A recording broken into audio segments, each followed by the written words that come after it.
Olá, muito boa noite a todos, sejam novamente bem-vindos. Vamos começar hoje uma série sobre os 7 swing states, os estados mais importantes desta eleição, começando com Arizona. O estado do Grand Canyon, na parte oeste do país, fica entre a parte costeira e entre a grande cadeia das Rochosas, numa área cheia de planaltos e desertos.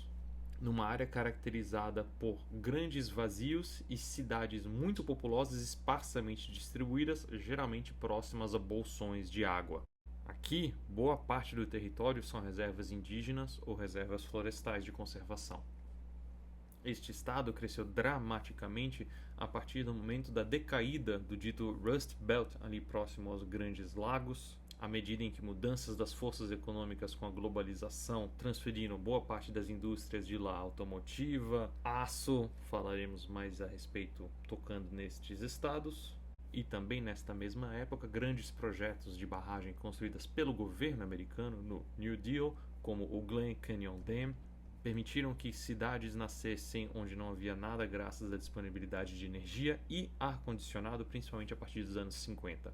Outro fator governamental que ajudou bastante no desenvolvimento do Estado são as bases militares, tanto para testes nucleares no pós-guerra, quanto para treinos, estocagem de equipamento e até o maior cemitério de equipamento militar dos Estados Unidos. Desde os anos 2000, a região cresceu dramaticamente com o desenvolvimento de tecnologias de alta ponta em óticas, fotografia, tudo conectado ao setor da astronomia e inclusive o setor aeroespacial e defesa. E ainda existe uma economia residual da mineração, principalmente de cobre, prata, zinco, urânio, que está longe do auge lá nos 1800, mas ainda é representante. O turismo aqui também é um fator muito relevante com o Grand Canyon e a agricultura tem se tornado uma coisa viável com irrigação planejada e disponibilização de práticas modernas de agricultura. Os principais centros populacionais aqui são Phoenix, a capital, no condado de Maricopa, que contém 1,7 milhões de pessoas e com a região metropolitana 5 milhões, então praticamente 2/3 da população do estado, e tem crescido principalmente nos subúrbios dramaticamente. Subúrbios estes que são particularmente mais brancos quando comparado ao centro da cidade original, mais hispânica. Tucson, ao sul, concentra outros meio milhão de habitantes e região metropolitana 1 milhão, fechando quase a totalidade da população do estado. Também apresenta um contraste entre subúrbios mais brancos e o centro da cidade mais hispânico.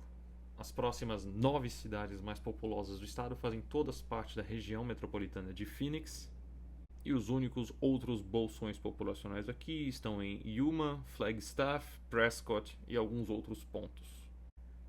Em sua totalidade, quase 1/3 da população é hispânica, a enorme maioria de origem mexicana, e outros 10% são indígenas ou negros. Quase 50% da população, portanto, é não branca, embora esta corresponda efetivamente a quase 3/4 da população votante. Em torno de 1 em 10 habitantes do estado é pessoal ativo militar ou veterano, o que indica um perfil de conservadorismo um tanto quanto clássico, mais reaganista do que trumpista. Um público-alvo, inclusive, com o qual Liz Cheney poderia se conectar muito bem, o que ela está fazendo, ajudando na campanha de Harris. Enquanto o GOP do estado está se tornando cada vez mais conspiracionista e sem proposta, apenas maluquices, resultando no endosso a Harris de várias figuras do GOP estadual. O prefeito da cidade de Mesa, o filho do ex-senador e candidato à presidência McCain, um ex-senador e várias outras figuras.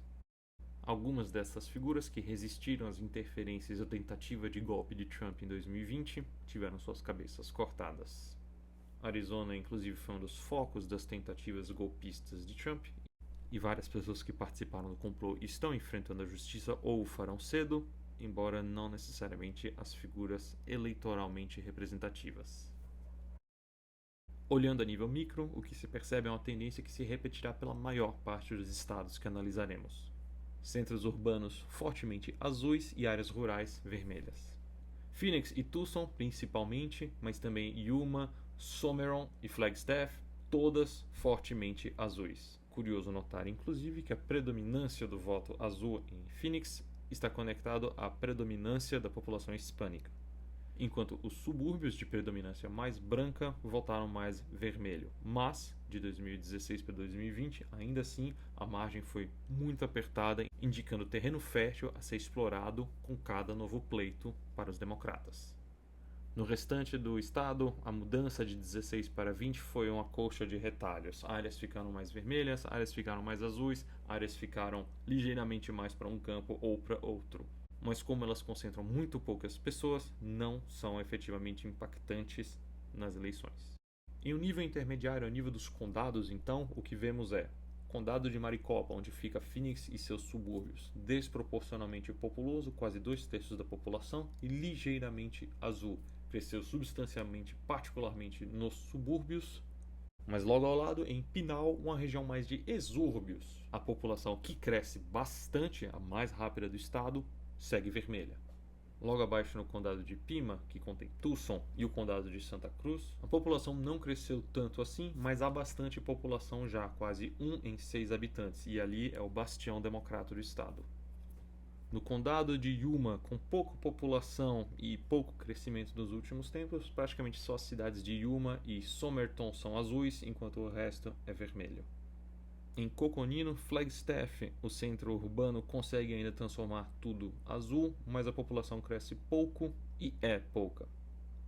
Finalmente, os condados de Apache e Navarro, também fortemente conectados a povos e nações indígenas lá, o crescimento populacional é pouco ou até negativo ou estagnado. O que se nota desde 2008 é que praticamente os condados mantiveram as suas colorações, com exceção de Maricopa, Phoenix, que já havia dado sinais de seu afastamento do GOP, mas que em 2020 passou para o campo democrata, garantindo a vitória de Biden no estado. Além disso, no condado de Pima, cidade de Tucson, a presença democrata só se consolidou.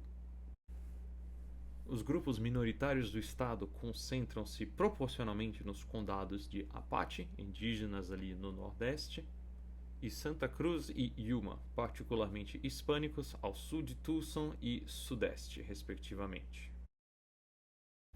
Em termos educacionais, há um pouco maior concentração de pessoas com ensino superior no condado de Coconino e um tanto em Pima e Phoenix, que concentram as duas grandes universidades do estado. E economicamente falando, não parece haver uma grande concentração de bolsões de pobreza no estado, embora haja um pouco mais de desemprego no condado de Yuma, e a renda do estado parece concentrar-se mais fortemente no condado de Maricopa e Pinal, onde ficam Phoenix e boa parte de sua região metropolitana, além do condado de Greenlee. Agregando tudo em um nível mais macro, então, de perfil regional eleitoral, o que se destaca é Phoenix, do condado de Maricopa. Aqui, o voto republicano com a vantagem de mais de 140 mil votos passou por uma vantagem democrata de 45 mil votos em 2020. É uma região com educação, urbanização e diversidade maior que a média do estado. Se Trump reverter a tendência de 2020, leva o estado. Em seguida, Tucson, nos condados de Pima e Santa Cruz, tem se consolidado como bastião democrata, passando de 28 mil votos de vantagem para mais de 100. A urbanização está na média do estado e a educação e diversidade maior. No Oeste Vermelho, a vantagem republicana de 2008 para 2020 dobrou de 50 para 100 mil votos. Aqui, urbanização, educação e diversidade são menores que a média do estado. E finalmente no Leste Vermelho, a vantagem republicana de em torno de 25 mil votos cresceu para 36 e manteve-se de 2016 para 2020. Aqui a urbanização e a educação estão abaixo da média, mas a diversidade acima. Em relação a pleitos, aqui destacam-se a eleição ao Senado, onde Kari Lake deve perder novamente, e um plebiscito quanto ao direito ao aborto, que deve estimular o comparecimento dos eleitores democratas e principalmente os independentes que pendem aos democratas. Há duas corridas relevantes aqui a nível da Câmara dos Deputados, da House of Representatives, nos 1º e 6º distritos. Em ambos os casos, Biden ganhou em 2020 após a vitória de Trump em 16, e a margem de vitória de seus representantes em 2022 foi inferior a 2 pontos percentuais. Em termos de perfil eleitoral, em torno de 30% dos eleitores se registram como democratas, 35 como do GOP e outros 35 como independentes ou outros partidos.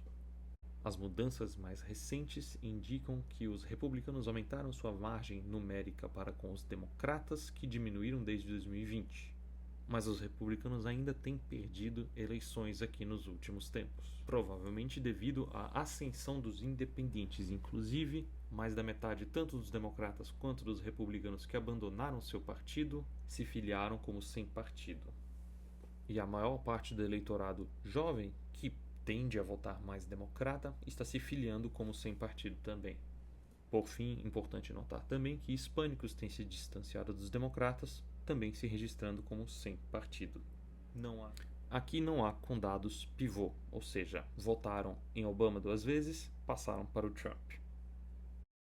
Em termos de tecnicalidades eleitorais, o estado é famosamente pouco avaliado. Há poucas pesquisas eleitorais sendo feitas no estado para sua importância, mas ele costuma correlacionar bastante com os resultados de Nevada. A votação antecipada aqui começa 27 dias antes da eleição, ou seja, no início de outubro. O estado é lento na contagem por causa de sua tradição de voto antecipado, mas ele aplica uma prática de processar as cédulas eleitorais previamente à eleição, de modo a tornar a contagem em si no dia da eleição com os demais resultados mais célere. Aqui, agentes eleitorais têm sofrido ameaças sistematicamente de conspiracionistas trumpistas e juízes limitaram a capacidade do secretário do estado de Arizona de forçar os condados a certificar os resultados das eleições. E embora houvesse um temor inicial de novas regras que prometiam tornar o sistema muito mais confuso e lento, uma decisão jurídica obrigará a contagem do estado a transcorrer no calendário previsto.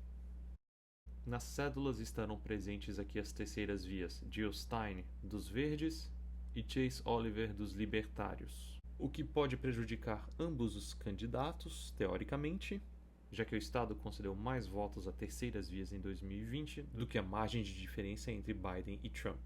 Aqui, a gestão atual democrata descobriu que um erro de sistema anterior à gestão resultou em centenas de milhares de cédulas eleitorais sendo enviadas a pessoas que não comprovaram sua cidadania. A decisão, contudo, parece estar relacionada apenas a eleições locais e estaduais, não nacional, não à presidência, e a maioria dos impactados residem em áreas vermelhas, uma baita batata quente para os democratas. A Suprema Corte do Estado, contudo, decidiu aprovar a participação destas pessoas no pleito sem problema nenhum.